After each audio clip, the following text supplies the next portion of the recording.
আগেও শুনেছি আপনারা আমাদের লোকজনকে বাধা সৃষ্টি করেন। আপনারা কতটুকু বাধা সৃষ্টি করতে পারেন আপনাদের একটা জিনিস মনে রাখতে হবে। আমরা যদি চাই চাটমোহর থেকে আপনাদের 1 ঘন্টার মধ্যে বিতাড়িত করতে পারি।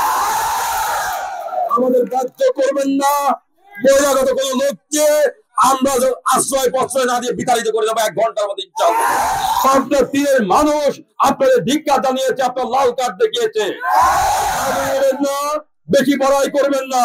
আপনারা বহিরাগত এবং চাটমোহর ভাঙড়া প্রদেশের নেতারা আছেন, আপনাদের হুঁশিয়ার করে দিতে চাই আপনাদের বেঈমান নামে আখ্যায়িত যেন না। সেন্ট্রাল নেতাদের উদ্দেশ্যে বলবো, আপনাদের আগে বলেছি, বারংবার বলছি, দয়া করে আপনারা তৃণমূলের অবস্থান দেখে বহিরাগত লোককে এখান থেকে প্রত্যাহার করে স্থানীয় সন্তানকেই যেন পাবনা থেকে স্থানীয় সন্তানকেই যেন তা না হলে আগামী দিনে কঠোর কর্মসূচি ঘোষণা করব। আমাদের বাধ্য করবেন না যেন পাবনা 3 সারা বাংলাদেশের সঙ্গে যোগাযোগ বিচ্ছিন্ন হয়ে যায়।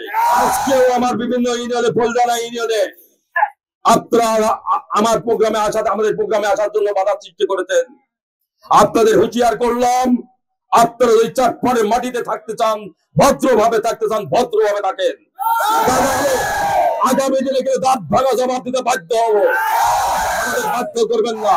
আমার সেন্ট্রাল নেতারা যে ভুল করেছে, আমার প্রান্তীয় নেতা দলের ভারপ্রাপ্ত চেয়ারম্যান জনাব তারেক রহমান সেই ভুল করবে না, করতে পারে না।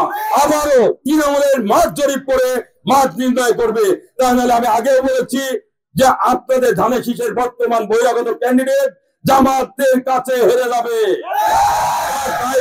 সেন্ট্রাল নেতাদের বহন করতে হবে, তৃণমূলের কোন নেতা কর্মী বহন করবে না।